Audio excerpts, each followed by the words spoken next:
What's going on, everybody? Welcome to the U.S. Open PGA Championship show, or whatever it is. I always get the golf tournaments mixed up. It's the U.S. Open.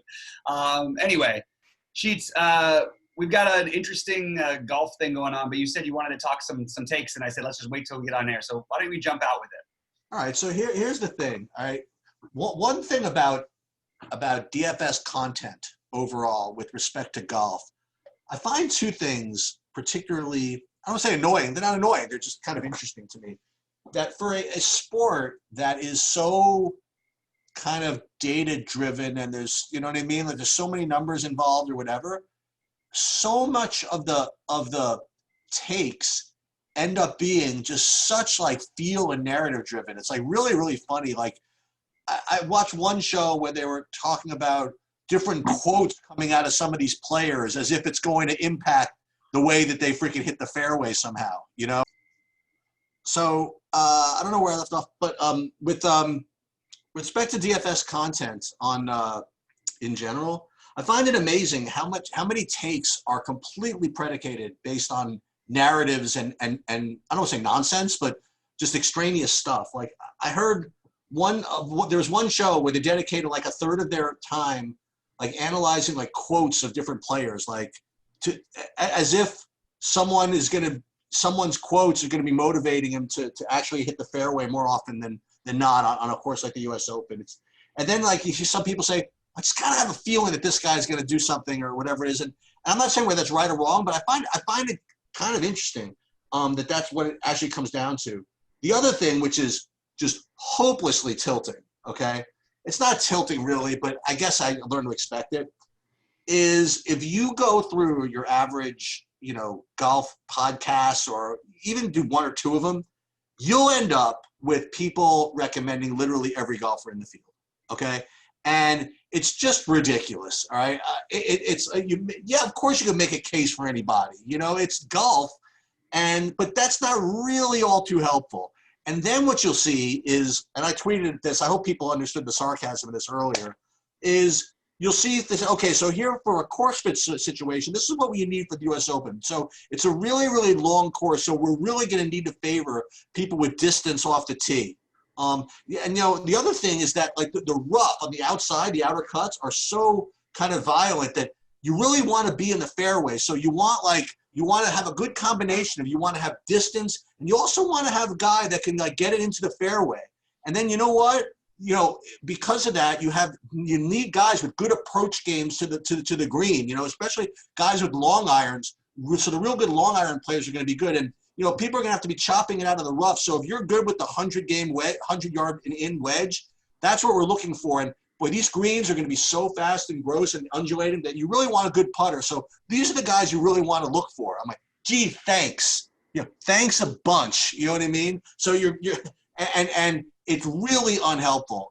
So what I'm going to want to do, again, is I've done research, I have ideas, and yeah, there are going to be some guys I go over, and yeah, all the guys that I don't go over, it doesn't mean they can't win. It doesn't mean they have no chance to win. But I'm going to highlight guys that I like. I'm going to take some stands. I'm not going to play 20,000 lineups where I get every combination.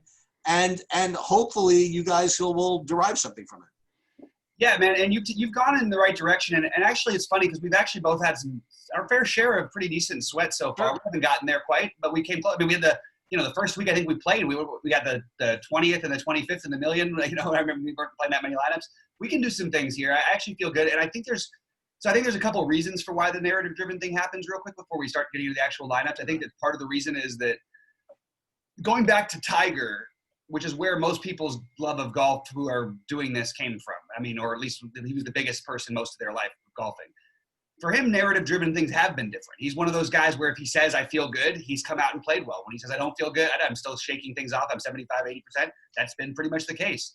That's part of it to me. The other part is that they don't have enough other things to go on in a sport that this highly variant, so you go with whatever you can.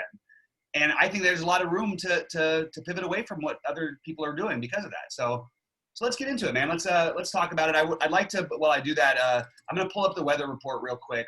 Why don't you pull up your screen and we'll start talking about different tiers. Sure thing. Is there somebody, before we do that, is there somebody you feel like you're most locked into, somebody you've got the most ownership in, or anything that you want? I do. Okay. I actually do. I really like a guy a lot. And part of it is being stubborn. So part of it is not stubborn, is that, again, one thing that's I'm kind of a stickler for is how accurate or inaccurate some ownership projections are, because in golf, I mean, you really gotta, you really need to get these right, or at least be close. And one thing I could do with respect to feel is just kind of gauge, just based on all the most popular content out there, what guys are just being mentioned the least, in a way. So I'll tell you the one. We'll get right to it if you want. Like, my favorite guy with price and all this stuff, I'm really into Victor Hovland this week. We'll get into more of that when we get there. But that's probably going to be the guy I end up having the most of. I love it. I mean, I think he's going to be low owned for once, which we never get him at. I like Hovland quite a bit. I actually like another one of these young kids in the similar vein. I like Neiman quite a bit, also a little bit lower. But you know what? You're getting into something a little bit. You're alluding to something. I really was almost going to talk about this in this form. I was going to talk about this idea of, I don't want to say stacking in the wrong way, but focusing on these young guys, and trying to go out of your way to play these dudes like Neiman and Berger and Wolf and Hovland and guys like that. Yeah, I agree. I think that's been certainly the route to go. It's obviously a little less appealing depending on the weather, which is why I'm trying to call that up right now. But let's go tier for tier. Like, we can even talk about each of these top players, because I think they all have certainly strong cases. But I think that there's going to be interesting ownership on them. So I'm guessing that you prefer Rahm above the other top guys. Not necessarily. So the way I'm looking at this now, first of all, from a numbers perspective, and a lot of people look to Vegas for guidance, right, on how they should be pricing these guys or whatever it is. And first thing I would remind you is that in general, Vegas, in some sense, it's a representation of a guy's winning chances, but more, in a purer sense, it's a representation of the public's perception of their winning chances. So you don't really want to just say, okay, Vegas puts him at this, so this is what his actual winning chances are. With that said, I will say, even though I'm probably not going to play him, if you buy that winning chances in Vegas correlate to what DFS strategies should be, is DJ is actually like criminally mispriced on DFS. Like, they have him at like 6-1 or something like that, which we could never do in a million years. But if you accept that as being gospel, for example, then he should probably be about 13K, right, on DraftKings. I just happen to think that it's just a miserable price in Vegas. You know what I mean? So that's the first thing. I'm not going to be playing him. I like Rahm and JT. Those are my two favorites from the top tier. And yeah, I do like Rahm. I mean, a little bit more. I mean, not really that much more. One thing I would say, by the way, before we get into this, is that with respect to this type of event and with respect to scoring, there's not going to be like a lot of birdies and eagles. You know what I mean? And the reason I bring that up is sometimes when you play DFS golf, you could take guys that, can have a decent amount of bogeys, but also, birdies and eagles, and make up some of those DFS points in all those bonuses and stuff. But I think those are going to be really tough to come by, and finishing position is going to really just play like a big, big role. So the guys that you might want to play in some other tournaments that have like kind of like a lot of variance, like guys like, who guys like Finau, maybe guys that could put a bogey up and then go back-to-back eagles or something like that. Like, I don't want guys like that. I want guys that are just going to hopefully finish well. That's just the way I kind of looked at it. I like Rahm and DJ the best. Rahm and Thomas the best. I'm not going to play. I'm not going to play Rory. I'm not going to play Bryson DeChambeau, if you consider him at the top. Morikawa, I think, is fine. I just don't think I'm going to get there. I'm going to stick with JT and Rahm at the top. We consider Xander at the top. Yes, he rates really, really well for me. I'm just got to watch the ownership on him, because he rates to be highly owned anyway. And as I've talked about on this show before, he always gets about 5% more than people project him for. So right. I like Robin Thomas the best, and then Xander under that. Yeah, so I think Xander is starting, at the 10K range. Just I think I have the most ownership of Xander, Justin Thomas, and Morikawa. Okay. I'm gonna go back to the Rory thing again. I'm just looking at these tournaments, and also, by the way, like these difficult fields, I still trust him in these situations more than I do some of the other guys. And again, another guy who's good off the tee. Like, there's a lot of things to like about him, and what I really like is that you're gonna have like very, very low ownership on a guy who, I would like obviously wouldn't surprise anybody if he won the tournament, but he's you're getting like really, really unusual ownership. I don't know if Rory's ever been this low owned in DFS probably since we started doing this stuff. How much do you think he's going to be owned? 5 to 10%. Yeah, I have him at 15. So interesting. I have him at 8 right now on one, and I have him at 6 on the other. But what do you have DeChambeau at? Low. It's about 8%. Yeah. But it's interesting because I'm looking over here and I'm looking at the weather right now, and we've got so you got 9 mile an hour wind throughout most of the day.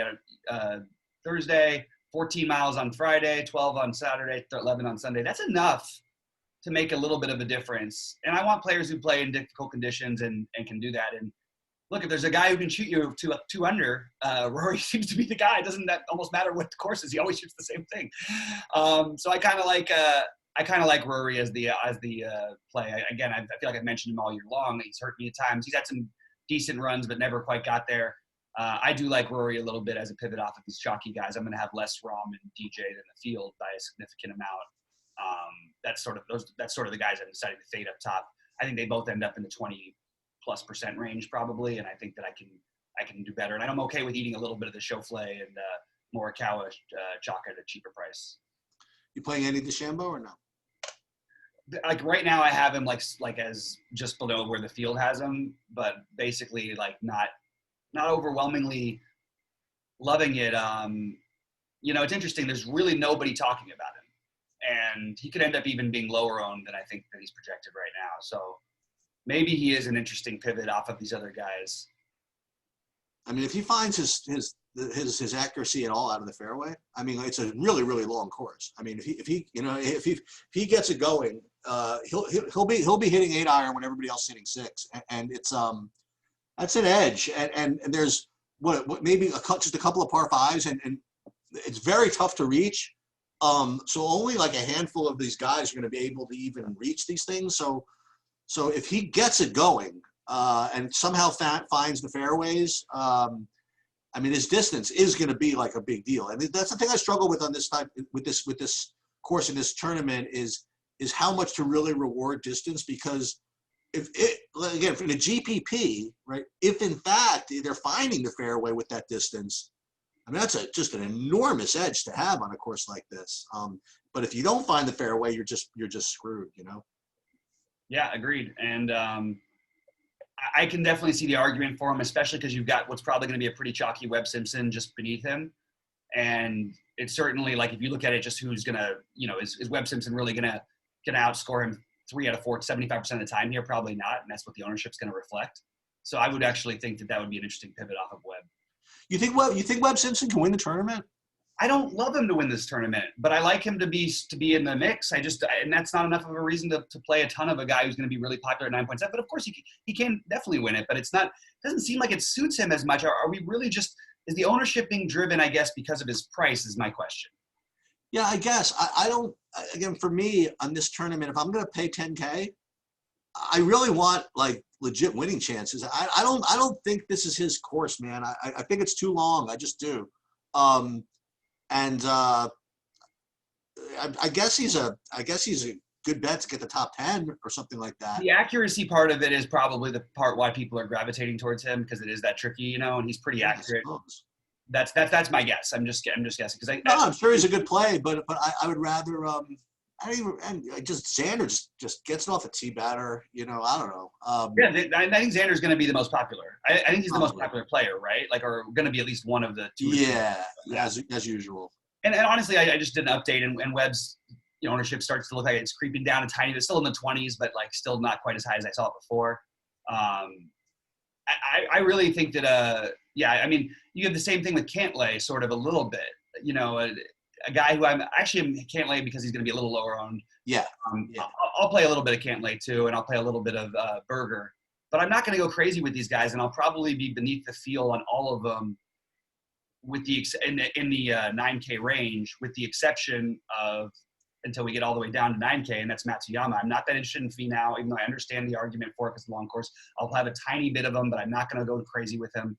I would rather play, you know, the Schauffele, Morikawa guys, or jump down. Schauffele, Morikawa, Thomas, even Rahm. I like a little. I mean, I'm trying to fade the chalk with Rahm, but maybe I don't really, and then DJ, but maybe I don't need to do as much as I thought I did. Because I don't really like many of these guys in the 9Ks as much as the field seems to. Yeah, I mean, you want to head down a little bit. I mean, I don't know if you mentioned him earlier in the week when we were just, you know, BS. Well, how about the 9Ks? How do you feel about the 9K guys? Like, what do you feel about? Oh, yeah. So, I mean, Hideki, I like him. I mean, I presume he's going to be really popular, but I like him. Popular, but I don't think he's going to be like the most popular. Yeah, that's fair enough. I mean, I like Hideki a lot. I actually like Cantlay a decent amount. Again, I gotta figure out these ownerships because again, I had McIlroy much higher than you did, and I gotta just work on that a little bit more before I finalize these things. But I think Cantlay's fine. And Berger, I like Berger. I like him a lot actually. It's been incredible overall. Like, I mean, sort of having like one of the crazy seasons that no one's really talking too much about. As a matter of fact, I like him more than Cantlay. I mean, yeah, I think that's going to be. I mean, I think Berger's going to be popular. I think it's the only thing, but that's okay. You can play a little bit of chalk. Yeah, sure. Why not? All right. I'm into Matsuyama the most, and he's my highest owned player other than Schauffele above 9K. Okay, that's fair enough. But my highest owned player overall is just under 9K. If we want to transition over there, and that's Tommy Fleetwood. I am all over Fleetwood. I love him in this environment. I think he plays really, really well on these tough courses, and I like the price. I feel like, you know, I'm gonna live and die on this one on the Fleetwood McIlroy thing for some reason, but I really do like Fleetwood this week. He's one of my highest owned, if not my highest owned player.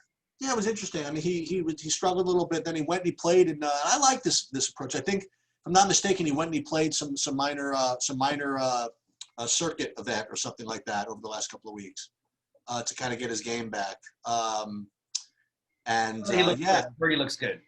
What's that? I've just heard lately that he looks good from a few different people, but I don't really know that I can put too much on that. But that's interesting to hear. Yeah. So a guy who I presume is going to be really popular. I don't know. He rates to be really good for me. So I got to check this. But Patrick Reed at 8,500 is rates to be pretty good. He's busted people as chalk before. Yep. And he's the one with the speeches and the trash talk, and he's ready to go. And he is the type, he will kind of grind out, you know what I mean, in tough conditions sometimes. So he's probably one of my favorite guys in that 8K range. Adam Scott, for whatever reason, he's fine. All right, he's fine. I think he's got the temperament for this type of course. I'm not going to be playing Tiger this week. I'm just going to be same as usual. I'm just going to be rooting for him but not playing him. I've heard some stuff about Justin Rose being a grinder and playing. I don't like him. I don't like Fowler. Scheffler was going to be really chalky before he got ruled out. I do like Hatton down at 8,100. And then these other guys that are kind of in this lineup here which you can see. Like, I like Fitzpatrick. And Fitzpatrick is not exactly the longest guy in the world, so it's kind of like goes against what I said a little bit. But that's fine. And I like Hovland, as I mentioned. And the other – and that's what I meant. So Fitzpatrick, right? So Fitzpatrick, Hovland, and Hatton would be my three favorite guys from the 8K range. Yeah, I'm basically mostly with you. The Reed thing, I'm okay with fading too much of it if it gets too chalky. Sure. But I I actually will take some shots on Tiger. I'm just always going to be a 10% Tiger when he's not going to be owned. And I don't actually, again, I don't think he's been as bad as he's looked. And I actually think he's a better play than just his name. No interest in Jason Day for me. Adam Scott will probably be just beneath the field. Again, a little bit ahead of the field on Tiger.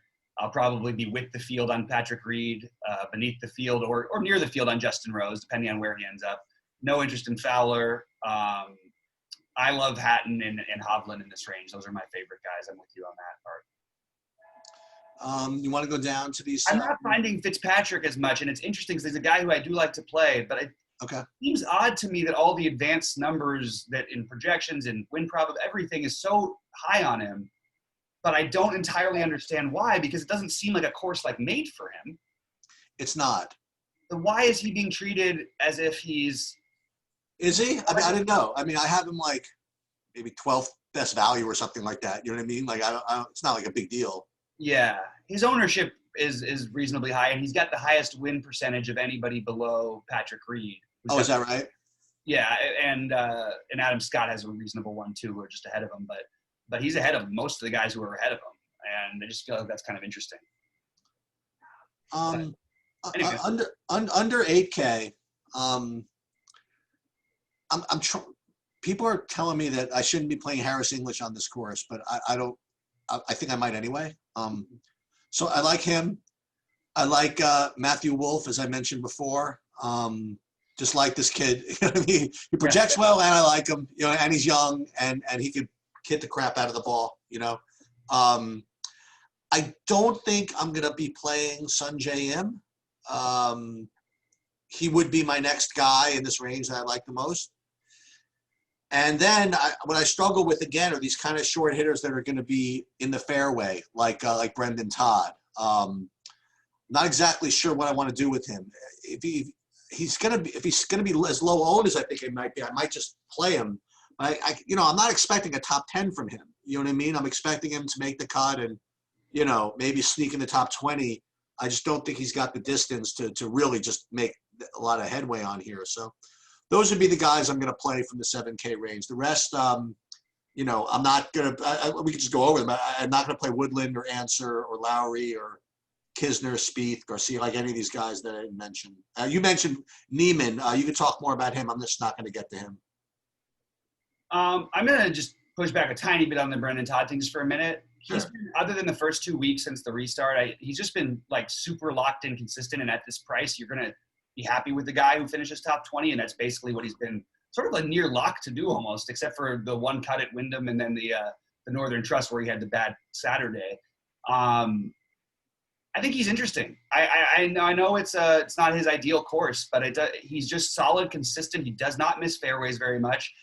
I feel like he's a guy who I do have interest in. I'm definitely going to be ahead of the field on him. I just feel, and a little bit it is biased. Like he's been the guy I've sort of stuck with all year, and he's just been really, really good. Consistently good, not winning tournaments that maybe, but still good enough. So I have him high up there. I'll be below the field on English. I'll be probably right near the field on Casey. I like Answer a little bit, and I like Woodland a little bit. Again, not going crazy. I was all ready to play a ton of Matt Wolff, and even a little bit of wind for some reason gets me a little bit nervous with him. But I'm still going to go for it. I just think that I believe in this kid in the long term, and we might be getting a really good discounted value. He also played well the last tough course that he played, so I'm gonna play a little bit of him. I do like Oosthuizen quite a bit. He's the other one who in this range sort of stands out to me, and I'm sort of not sure what I'm doing yet on Sungjae and Kisner. I don't think I'm going to end up with much of them. You like Neiman? You were mentioning Neiman before? I like Neiman quite a bit. Yeah, he's first of all, he's going to be crazy low owned. Another kid who I absolutely believe in. It actually reminds me a little bit of like I don't want to say a poor man's Hovland. Just like he's a little bit he's sort of quietly put up like really good numbers without actually maybe having the monster tournaments that you need. Oops, I'm sorry. Let me grab my Neiman information because I made little notes on him. I think he's fine on this course, by the way. He's actually been pretty consistent with, in terms of staying on fairways. I mean, good recency stuff because he won, he tied for third at the BMW. I just think the kid's talented and doesn't get treated like it, but in terms of price. And if you look at it, I think he's missed the 2 cuts, you know what I mean? But other than that, like, you know, he's got a 5th, he's got a 3rd, he's, you know, mostly in the 30s or whatever like that. At 7,400, I don't know exactly, I'm going to like load up on him. I just think he's another one of these young guys who I think has a really bright future. And I don't think the gap between him and these other guys is that great. And he's not going to have any ownership. Maybe I don't like him quite as much as I initially thought I did. Yeah, I guess that's it from that range, right? Only other guy for me to mention down there is Ian Poulter. We'll definitely have some exposure to Ian Poulter. I like him in a little bit tougher conditions. I know he's not the biggest driver in the world, but tends to play well in these tough courses. So going to have a little bit of him. Okay, so the way I look at this is, yeah, you could build lineups with nothing but 8K guys, right? And be sort of comfortable with it, you know, and you know, have reasonable chances for some of them to make a top 5 or one of them to make a top 5. But I really feel as though you need one of those. You're going to need one of those top guys with real good winning upside or winning chances in your lineup. So, I mean, with that said, I do think that you need to find guys below this range to kind of take shots on if you want to win a big one. That, I don't know, maybe you talk me into more of that because but I think especially for this tournament, I just don't think the winner is going to come from the 8K range. I just don't think it's going to happen. I just think that one of those top guys we talked about is just going to win. And so with that said, if you want to spend for one of those guys, I mean, it would be nice to be able to gamble with some of these guys in the 7K range. And I'll just throw the 2 that I like that I'm going to use. And it's pretty fishy, but Kokrak is one guy. And again, the theme for me this week is distance. He's like ranked 8th in total distance. Now he's pretty fishy with respect to driving accuracy. But you know what? You can't have everything in life. So I'm going to try him at 6,800. And the other guy that I like under 6,800 that I like is Brian Harmon. So those are the 2 guys that I'm going to just kind of live with under 7K. What do you like down here? Yeah, I've got Harmon somewhere. I'm going to have him between 15 and 25%. So I like him quite a bit. Oh wow, okay. Yeah, I actually feel pretty good about. But I'm starting to question it a little bit more because there's other guys who I've sort of come on to a little bit. So I've got to see how it shakes out. I like Alex Noren a ton at 71. I know we didn't talk. It's a little higher, but we didn't talk about him.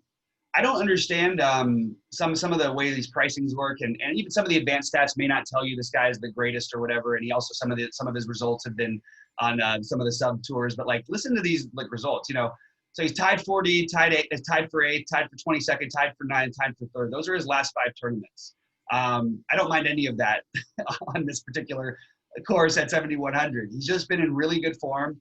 I think sort of an underrated golfer in general, and a lot of these Europeans get overlooked in these things, and I think he's another one. He's a guy I plan to be pretty heavily exposed to, and a couple people who I know who love golf turned me on to him and just think that he's like a much sort of better under the radar golfer. So I'm going to be a little bit heavier on him this week.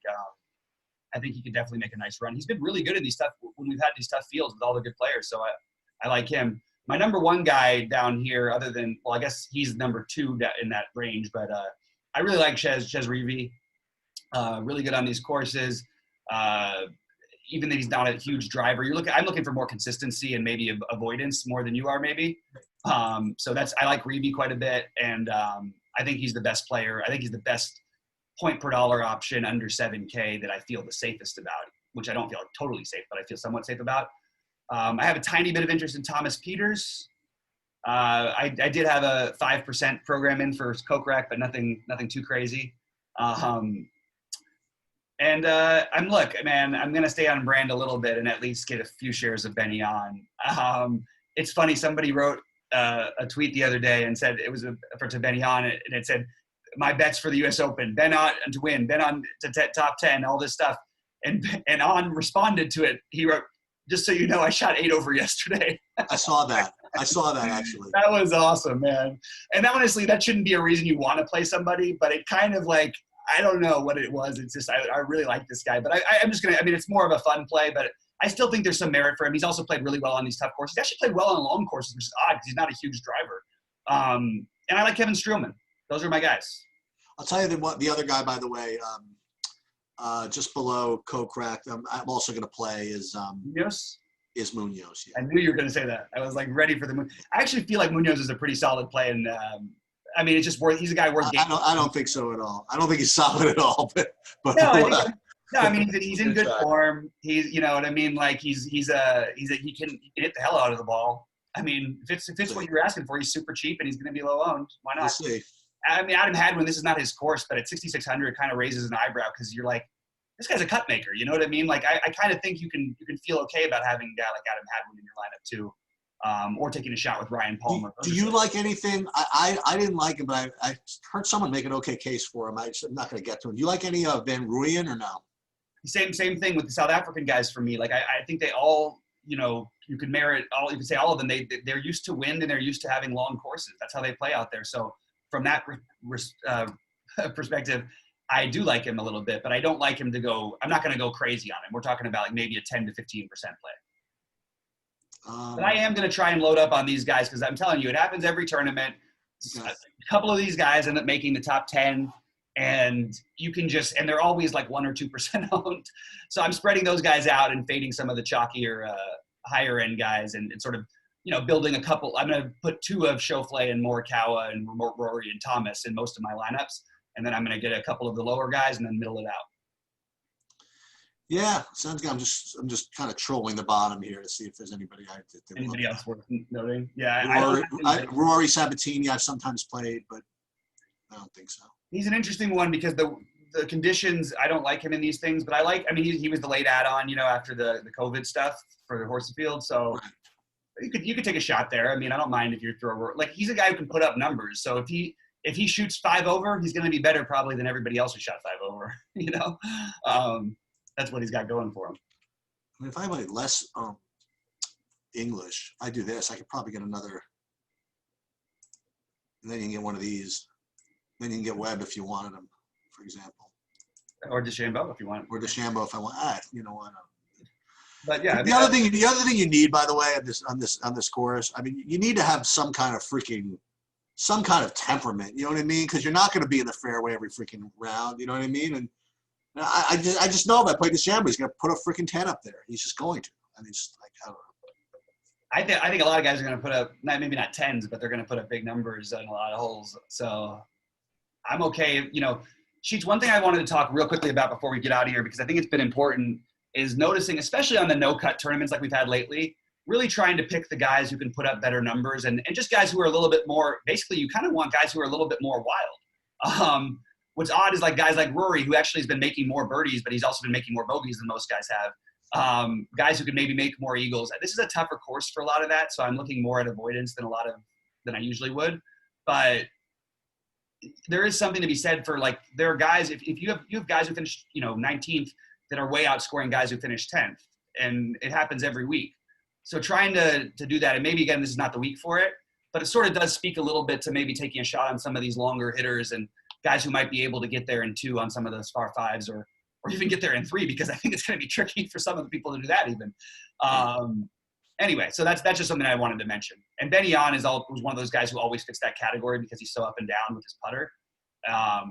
He tends to put up higher scores than everyone else in his scoring. I wonder if, like, the real expert, like, I don't even know if they exist, but like the real expert golf DFS guys, I wonder if they do stuff like style stacking and stuff like that. Of course they do.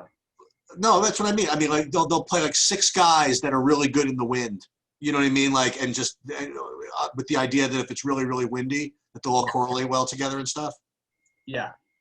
I don't know. Yeah. Okay. I think they do. I just want to mention one last guy, and I'm not excited about this guy, but I actually think, like, I've watched enough good golf from him this year and enough bad golf, but I feel like he's the other cheap one I'm going to have some exposure to, and that's going to be Joel Dahman at 64. Okay. I think he's a little bit of a better, like, he's been he's competed pretty deep in a lot of these things. So he's another one. And these are like your large field trying to win the million ones where I'll play a guy like him that much. But, he's also coming off a 20th at the BMW. He was 10th at the PGA Championship a couple weeks before in early August, and had a 20th right before that. He's just been in pretty good form overall, and he is a guy who can get hot. He's a cut maker with upside, I feel like, for the most part, and at 6,400, he's interesting. All right, so why don't we do this? Let's do what we do. So what we're going to do is we're going to pick an under 7K guy to make the cut. Want to do that? Yeah. An under 7K guy to make the cut. We're going to do an under 8K guy to make the top 20. We're going to take an under 9K guy to make the top 10, and then the winner of the tournament. Okay. Want to start at the bottom? Yeah. So let's do the under 7K to make the cut. Okay. For me, that's Chez Reavie. Yeah. And again, like for me, like the guys I'm playing my lineup are not going to be the guys that fit that. So I am going to go with. No, he's not going to make the cut. Yeah, people like him. He's not like an off the board as much as you think he is. Okay, but Reavie's a really, really strong player for that. So I'll go with the best guy. I'll go with Van Rooyen. Oh, I like it. Okay. All right, 7K. Under 8K, you got to make the top 20. Okay, so my favorite guy, I guess that I'm gonna go. It's got to be under 8K, right? Yeah. That's the tricky part because I got the guys at 8K, but I guess I'll take Oosthuizen. Yeah. I guess I can't say nobody. You know what I'll do? Just to sneak into the top 20, like literally exactly 20th, I'm going to go Brennan Todd. I like that's who my other guy was going to be. So. Yeah, exactly 20th. Okay. Well, the 8K range is a tough one because I like a lot of guys, but I know who I'm going to pick, so I'll take Tommy. So under 9K, you got to make the top 10. Fleetwood. And I will go to who I said. I will go to Hovland. Who? Hovland. Oh, I love it. All right. Yeah, I thought you were going to say Patrick Reed. All right, over 9K to... No, just anybody to win the tournament. Okay.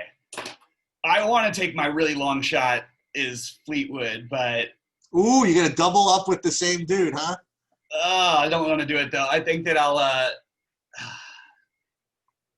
I'm stuck between Morikawa, Schauffele, and I'll just, F it. I'll just say Hideki because I'm going to have probably more of Hideki than I do those guys. Yeah, I can't have Hovland winning the tournament, unfortunately. All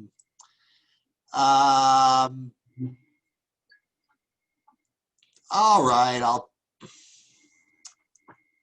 I'm just not going to do it. I'm just not going to do the chalk. I'm just not going to do it. I got to give you somebody else. You know what? I'll give you the chalk. I'm going to say I'm going to go Rahm. You're going to go Rahm? Okay. Yep. All right, guys. Hopefully this was helpful. We enjoyed it. We'll be back doing our daily show, and we'll probably touch on some golf at times on the QL TV show. Make sure you're on that on QL TV. And for Sheets, I'm Bobby saying we'll see you at the top of leaderboards. Good luck this weekend.